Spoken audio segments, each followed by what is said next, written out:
Adifit è nata nel 2015 da un mio sogno, il sogno di essere in grado di realizzare delle scarpe personalizzate sull'utente partendo dall'immagine per aiutarti a scalzare delle scarpe ideali.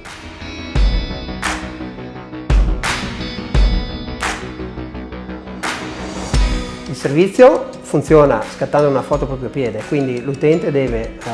utilizzare il telefono, scattare una foto al proprio piede, poi ci sono degli algoritmi di intelligenza artificiale che ricostruiscono il modello 3D del tuo piede, deformano un modello di scarpa sulle caratteristiche del tuo piede e a questo punto le scarpe vengono stampate in 3D utilizzando delle metodologie di tipo additivo.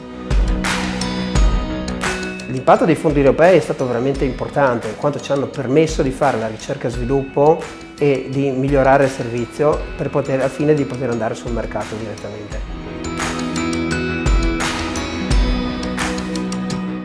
Il nostro obiettivo adesso è quello di trovare dei partner di tipo industriale che ci permettano di portare sul mercato la nostra tecnologia e di creare un mondo dove le persone siano al centro dei loro prodotti e i prodotti vengano realizzati direttamente sulle caratteristiche delle persone.